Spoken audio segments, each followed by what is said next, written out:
Hey guys, so this is what we're doing today. We're going to talk about clinical psychology. You'll also see it called abnormal psychology, which is basically just the study of people who suffer from any kind of psychological disorder. And so it's called a couple different things. What I'm going to go over with y'all today is the first part of our little packet. Hopefully this pops up. So I'm going to go over this page, so characteristics, different perspectives, and we're going to talk about anxiety and depressive disorders today. So I have all of our instructions on this PowerPoint, so let's go through it and make sure this works. Hopefully it records this time. All right, so what we're doing with this unit, we're going to talk about all the different disorders. We're going to talk about treatments for the disorders. So if you need to pause this, write down the stuff. I'm put everything on this PowerPoint that needs to go in your chart. It doesn't necessarily look the same, but it's all the information and I have it broken down that way. So just follow along with me and we'll talk about this together.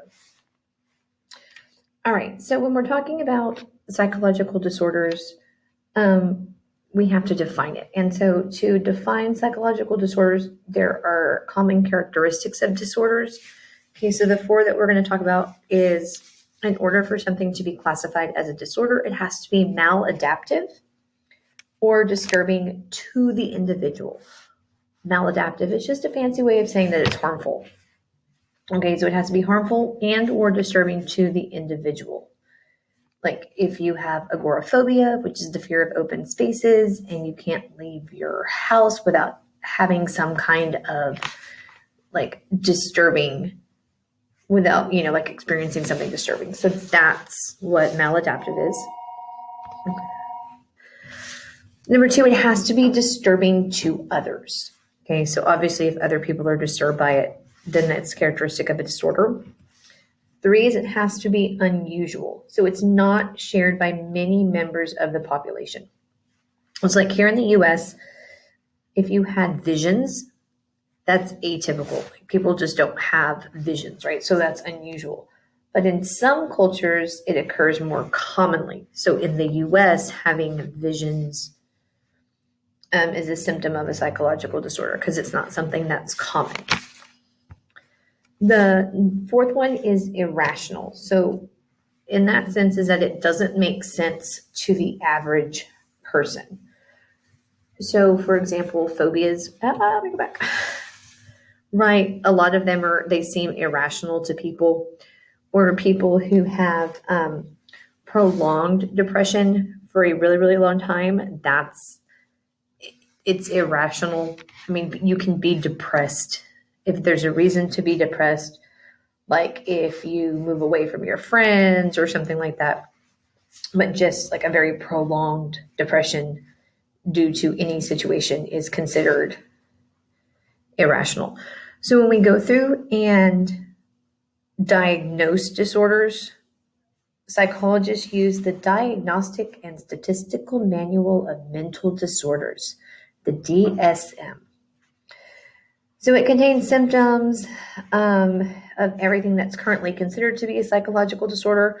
We are on the 5th revision of the DSM. So you'll see it as the DSM-V or DSM-5. We used to have one in the library. I'll see if we still have one.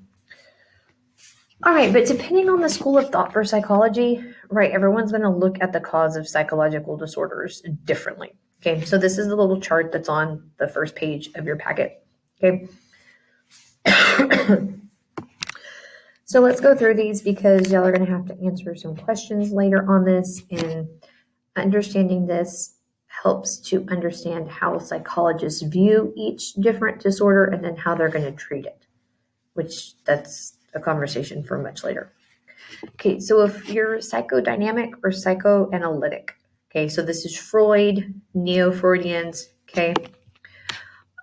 For them, anything that's psycho, okay, with the school of thought has to do with some kind of internal unconscious conflict. With humanists, okay, think of Maslow, think of Mr. Carl Rogers, right? Be the best you. And so if you fail to strive and live up to your full potential, or you're out of touch with your feelings, that could be a cause of a psychological disorder. All right, behaviorists. Okay, so your behavioral psychologist, that's all about learning. So it could look at your reinforcement history, like positive, negative reinforcement, classical conditioning. They can look at your environment as a cause of your disorder. If you're a cognitive psychologist, remember, cognitive is thinking about thinking. Okay, so it's how you think. So you have irrational, dysfunctional thoughts or ways of thinking that could cause your disorder. Sociocultural looks at society. So some kind of dysfunctional society or your place in society could cause your disorder. And biomedical is more like the sciencey one, right? So they look for organic problems. Is there some kind of biochemical imbalance? Like, are your neurotransmitters off? That kind of thing. Are you genetically predisposed for this particular disorder? Okay, so these are the different schools of thought. And for every one of the disorders we look at, we're going to look at how do these different schools of thought think about what could possibly cause this disorder. So it'll be very specific.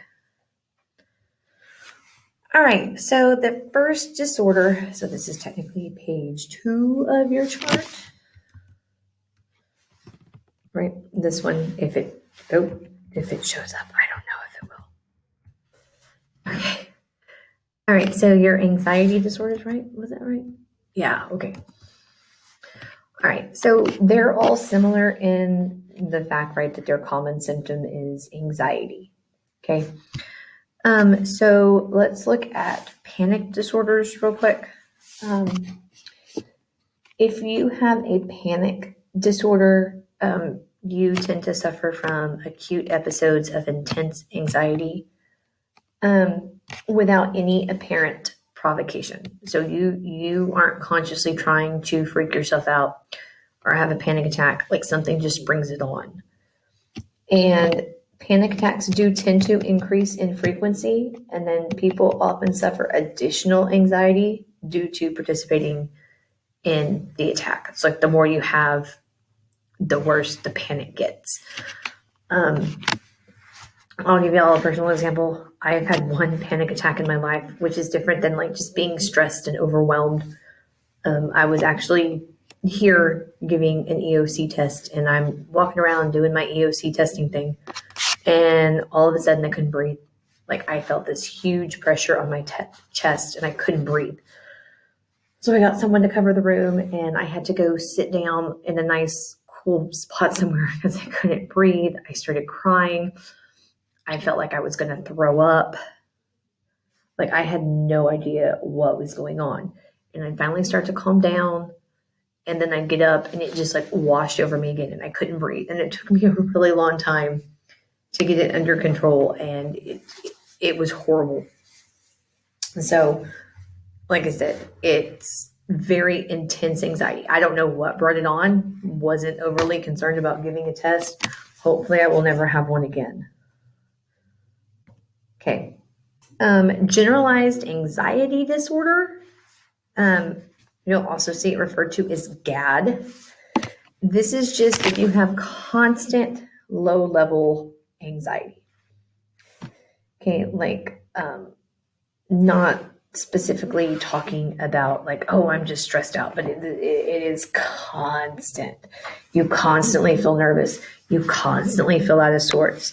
Okay, this is just something, it is always existent. It doesn't ever go away. And another anxiety disorder would be your phobias. Okay, so phobias are intense, unwarranted fear of a situation or object. Okay, and even just being around the object or situation, having contact with it, anything can cause this anxiety to come on you. Like it's really, really bad. So like if you have agoraphobia, right, which is a fear of open public spaces. Like people who have severe agoraphobia can't venture out of their homes. They just can't be in open public spaces. Okay. People who are claustrophobic, okay, claustrophobia, which is the fear of enclosed spaces. I mean, you can feel uncomfortable in a closed space, and we call it claustrophobia. Like example, my brother, okay, who is a very, very tall person. One is afraid of heights, but two doesn't like enclosed spaces. And like a lot of people that have to go get MRIs and they stick you in that little tube, it just doesn't feel natural. So it's not necessarily a full-blown phobia, but you can be like uncomfortable in a situation. Okay, and then arachnophobia, right, is a fear of spiders. I had a friend in high school, severe arachnophobia. Like, oh my gosh. We were at my house one time and it was tarantula mating season, right? So all the little tarantulas come out and they move. Well, there was a tarantula on the railing of our back porch, and she walked out of my house and saw the tarantula and like started to freak out, and like it moved, and then she flipped, she lost it, she ran back in the house and locked herself in my bathroom and would not come out until we got rid of the spider. Like, it wasn't doing anything, it was just there. Like, her fear of spiders was crippling. Okay, so that's what we look at when we talk about phobias. All right, so how do different schools of thought treat phobias? Like, what are their theories about the causes of phobias? Okay, so I'll walk y'all through this one, and then the next one I will have y'all try to figure out on your own. All right, so if you're psychoanalytic, right, because this is all psycho, unconscious, that kind of thing, they tend to see disorders being caused by some kind of unresolved unconscious conflict. Okay. So like if you have anxiety, they tend to view that as like a conflict among the desires of your id, your ego, and your superego. Okay. So that's what can cause anxiety, because those three parts of your subconscious aren't working together. Anxiety disorders could also be the outward manifestation of some kind of internal conflict, right? So it's all subconscious, it's all internal. For behaviorists, right, because they feel all behavior is learned or conditioned in you. So anxiety is learned. You learn anxiety. So example, let's say little Billy is like 2 and they're visiting the Space Needle in Seattle, right? And he got separated from his parents. And he wanders into the gift shop and he sits in the gift shop for like 2 hours crying because he got lost. His parents couldn't find him, right? He's in there, he's freaking out. Later on in life, he develops a fear of heights. Okay. It's not necessarily that he's afraid of tall objects, but he has been conditioned to associate the fear that he felt from like getting lost from his family with the fact that he was in the high building, right? So he's classically conditioned, so he associates heights now with that feeling of fear. That's how behaviorists look at it. Cognitive theorists believe that disorders are the result of dysfunctional ways of thinking. So they would attribute anxiety to unhealthy and irrational ways of thinking. So like if you have generalized anxiety disorder, okay, you have GAD. They're looking at it like maybe you have like, you've set like some kind of like irrational expectations for yourself that you have to always excel in everything, absolutely everything that you do. And you feel constant anxiety from the fact that it's impossible to meet this goal. Okay, it all has to do with your way of thinking. And then biological, like I said, that has to do with imbalances. So maybe there's some kind of something chemically wrong with you, with your brain, something like that causes your anxiety. All right, so pause this video, guys.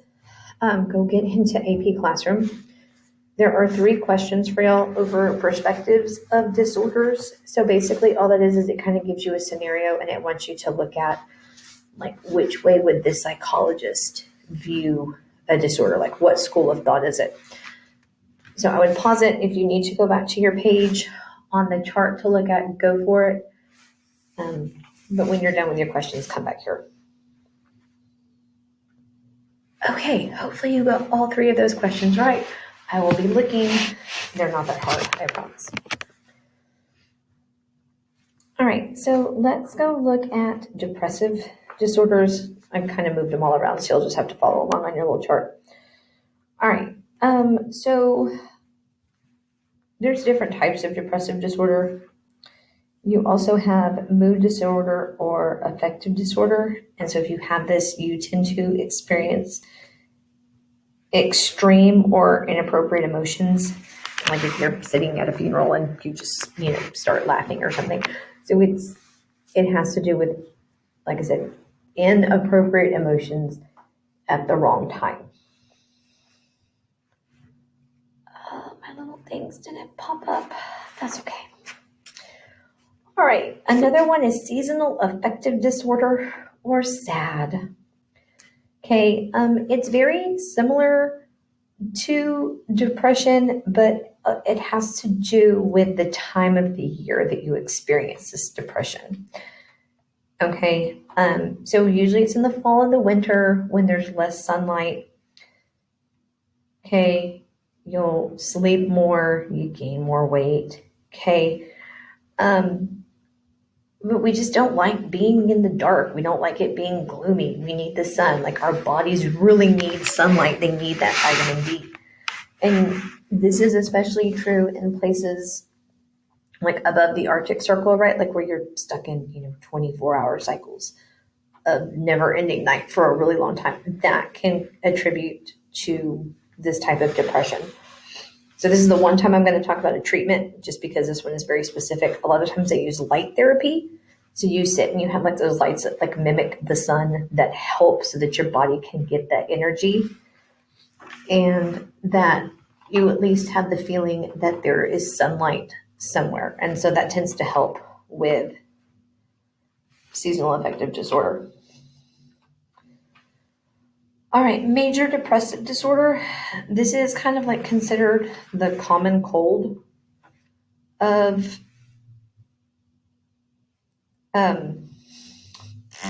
disorders, right? Because you can pretty much like diagnose anybody with major depression disorder. It's the most common mental health disorder in the US. So just to give you an idea. But what separates like just normal depression, because you can be depressed with major depressive disorder, which is also called unipolar depression. Okay, it usually lasts for more than 2 weeks. Okay, so if this is when you're clinically depressed, you remain unhappy for more than 2 weeks, and there's not really a reason. Okay, you don't know why, you just kind of are. Other symptoms that you have if you have major depressive disorder, you have a loss of appetite, change in sleeping pattern, a lack of interest in things that you normally enjoy doing, like just nothing really brings you joy, and feelings of worthlessness. My go-to example for major depressive disorder is Eeyore from Winnie the Pooh. He's just depressed all the time about everything for not really a reason. So that's what you kind of need to look at. Like I said, it lasts for long periods of time. All right, our next depressive disorder is bipolar disorder. This was formerly known as manic depression. So if you hear of someone that's manic depressive, that's what it used to be called. Now it's bipolar, because of course I have an example for everything. My brother had a high school football coach who was bipolar, and they could tell when he didn't take his meds. Okay, and so basically when you're bipolar, you suffer from manic episodes, and then you also have depressed episodes. Okay, and when we're talking about mania, you can experience the manic episodes in different ways, but usually it's feelings of high energy. Some people feel like a heightened sense of confidence and power. Some people are very anxious and irritable, but it's like you just go, go, go, go, go, go, go. If you've seen the commercial where like the person wakes up in the middle of the night and like they go straight in a picture, or then they clean their house, or like they're outside hanging up like a bird feeder. It's just like this constant manic episode. But then you have like this long progressed episode of depression. Like there are some people that can experience the mania part of bipolar disorder without depression. Okay, but like I said, primarily you'll see both of these together. All right, so before I go over how the different schools of thought look at depressive disorder, I want y'all to try to figure them out on your own. Think about how a psychoanalyst would view depressive disorder, like what would one of the causes for it be?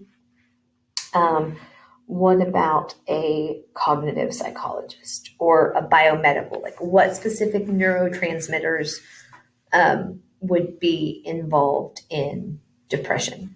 So pause, think about that for a little bit. If you want to talk with the people around you, if you're all kind of in the same spot, you can. Then get back on here and I will go over it with you.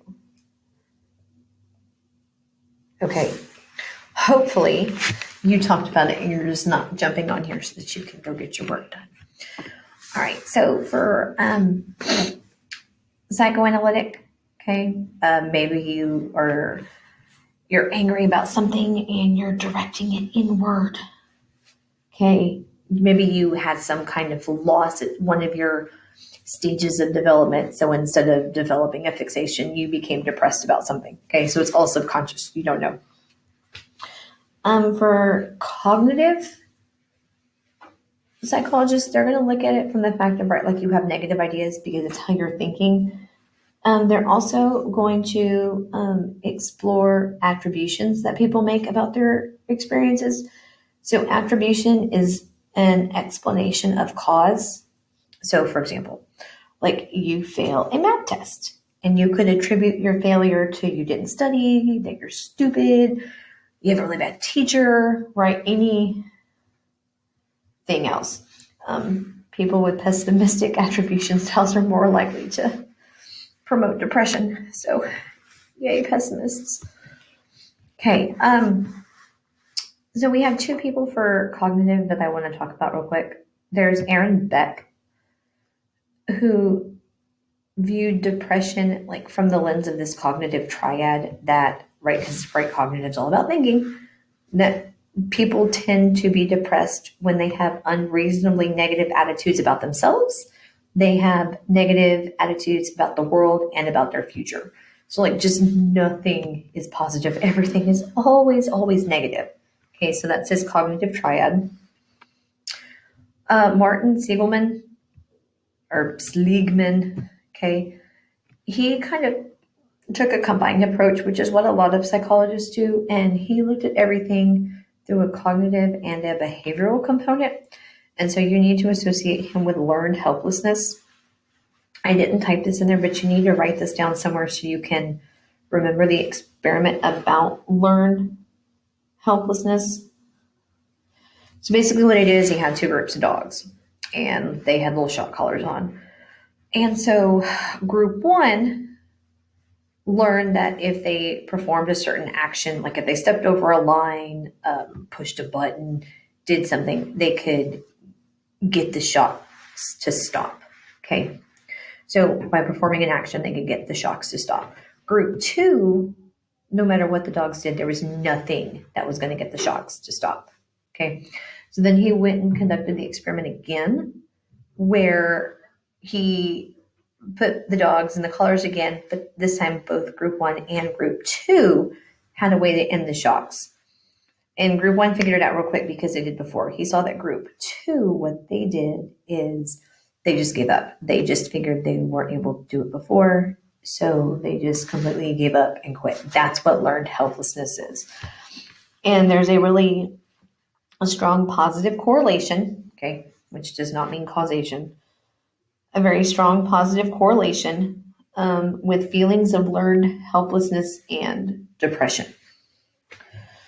All right, biological. Let's talk about lovely neurotransmitters. Okay, so low levels of serotonin have been linked with major depressive disorder.